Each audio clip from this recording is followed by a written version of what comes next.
Hello everyone, this is Sam and today's video marks the end of the year as much as the end of the decade. It has been a pretty crazy one for me. I think that now is the time to go back on it, to talk about the highlights I had and what is in store for the future like we usually do every year on this channel. Now, I hope that you guys will not mind it or cut me some slack. I will be reading directly from my computer screen because I really wanted to lay out my thoughts on paper in order to be able to best convey them to you. Let's get started. 2011 was my first year in higher education, as we like to call it in France. I was set for 2 years of our preparatory classes, and that went quite alright, to be fair. During these 2 years, however, the game, the one and only GW2 released, right after my birthday in 2012. I of course couldn't play it at all, due to having to focus on my 80 plus hours a week of heavy classes, but it had to be mentioned nonetheless, as this game shaped the rest of my years in this decade. After completing my 2 years and passing the gruesome nationwide competitive examination, I moved at the ripe age of 18 from my hometown of Nantes to the beautiful city of Bordeaux, where part of my heart lies to this day. Followed some of my best years, as all college years should be. Sure, I was in a business school, but that is as close as France will get to US colleges on that matter. These were also the years during which I started my career as a content creator for Guild Wars 2.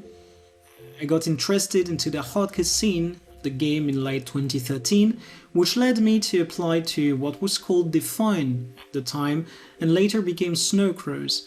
If my memory is correct, that happened mid-January 2014 following some unilateral restructuration decisions. On the studying side of my life, I had originally joined the business school with the idea of working in marketing, but after taking my first 2 finance classes, I knew very well where my interest lied. It was at this exact moment that I decided that Guild Wars 2 would become my sandbox for testing out the things we learned about in classes.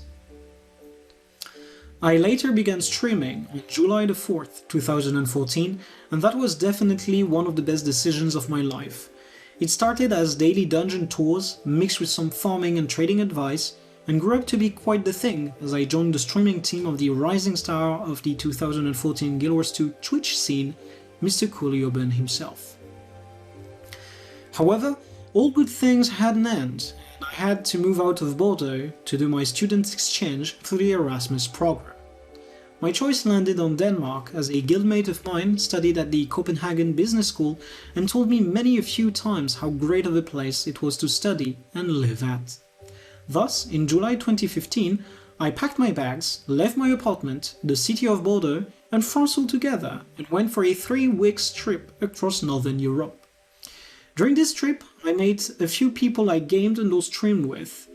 And the funny thing there is, although I knew that I was going to settle for 6 months in Denmark, I had nothing else than a backpack and a week's worth of clothes with me. As a matter of fact, I didn't even have an apartment planned before landing in Denmark, and although this sounds a fair bit risky, I ended up sharing an apartment with the best roommate ever, Johan, a Romanian chef, who was very nice and outgoing. The end of the year 2015 was marked by a few events, some happier than others. I'm mostly recalling the release of Heart of Thorns, the first expansion for Guild Wars 2, as well as Snowcrows being sought after for raid testing. Being the co-leader at the time, the responsibility fell on me to organize this, and it definitely was a great experience that I still am very proud of and talk about to this day. As this semester got to its end, I was to move back to France in order to complete a 6-month internship, which was the last milestone towards getting my master's degree. Settling down in the southern city of Toulouse, I went through with this very intensive workload as a financial auditor, upwards to 70 hours a week, so I could learn everything I needed to get started in the finance field. All the while doing so, I managed to escape the horrible junky roommate I had and get back into streaming, although at a much slower pace. Moving back from Toulouse to my hometown, I looked for a long-term contract while signing up at a friend's company as an e-marketing campaign lead, because indeed I did work in marketing. But before that came my second round trip around Europe, this time across the eastern countries. In the span of 12 days, I went all the way through Germany, Poland, Hungary, Croatia, and Serbia. I met some of my dearest online friends in real life at last. During that trip, I also met someone I decided to move closer to, which leads us to the most surprising timeline. Came 2017, I was all signed up to move to Belgium for a 1-year contract, but my reason to move there was gone. I aimlessly partied, and that led to quite the predicament, as I gradually got more fed up with the blatant hypocrisy of some of the online communities I was in. This culminated into the darkest timeline of March 2017, where I had a falling out with a group of friends I met through the earlier mentioned girl, but also with my guild, Snowcrows. I eventually left or got removed from every place I deemed to be a negative influence and jumped straight into my redemption arc. In March 2017, still, as I was hitting the lowest point and feeling like I really didn't want that to go on, I got myself a gym membership, dropped any form of alcohol, including beer, and that was really hard being in Belgium, and I focused on improving as a human. That meant doing a better job at work, getting in shape, focusing on health and overall happiness. It culminated during the summer when I got to go to Gamescom and reap the benefits of what I had sown. I not only got to meet some amazing people I had only ever known online prior to this event, but I also lucked out and got invited into the IRL party, which led to my getting partnered with them. 2017, which started very poorly, was turned into a godly year through the power of love and friendship. And anime, of course. I have never stopped watching anime. It's very good. You should watch it as well. This leads us to 2018. If I had to rate the year, it would get a U-turn out of 10, which is a pretty interesting grade, I'm aware. Thing is, the year started very normal, and as I was doing my second and last year of company volunteering, I felt it was time for me to prepare to go back to France. My plans were halted due to a relationship blossoming, yet ultimately I had to make it back to France. Managing to score a job in 2 months was pretty cool, although it was possibly not the best position I could have achieved. Still, that's a highlight for 2018, which was overall not that great a year otherwise. 2019, what to say? It wasn't the best year, but a year of rebuilding. Friends I had become distant from, my family that I hold dear yet couldn't see regularly, all of them were in Paris, or close to it, allowing me to move around a lot between my hometown, my friends' cities, my new home in Paris.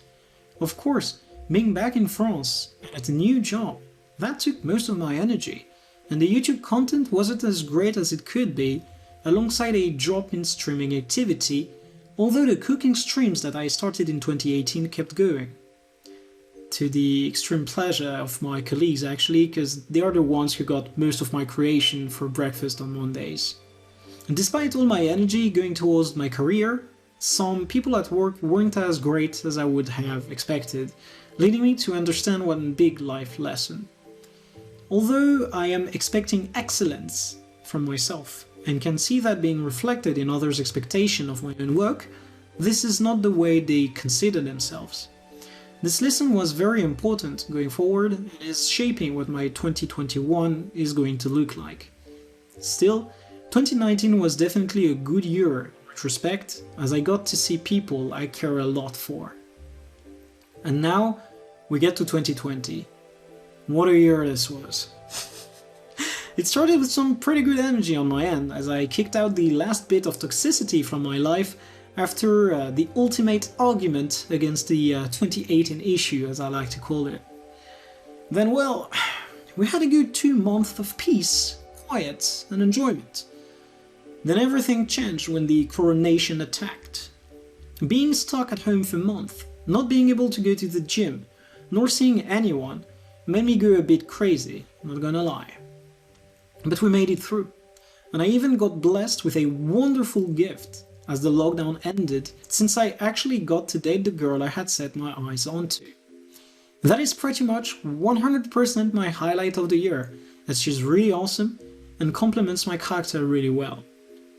Apart from that, I've been working much harder on my YouTube content, as you can probably tell from the engagement received over the content that was published.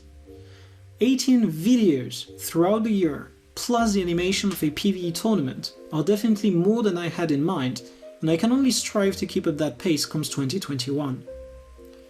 On top of that, the support received on Patreon is leading me to go professional in 2021 and have all of that set as a small company I will be running on the side of my main gig. So going into 2021, what's changing? First, since I really want to make this company project work, I'll be making more content to keep up with the quality I have been offering so far to my patrons.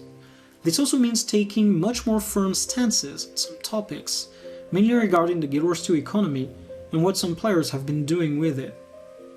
On the side, I'll be doing more data analysis and maybe making a second channel for topics unrelated to gaming. The true goal here is to strive on my personal projects instead of the actual work stuff. That means more streams, more interaction, a better approach to what a community should mean overall. This is all I'm wishing myself in 2021. And as for what I'm wishing you guys, it's gonna be the usual. Some happy trading and to get rich. And a very awesome year of 2021. Take care, y'all.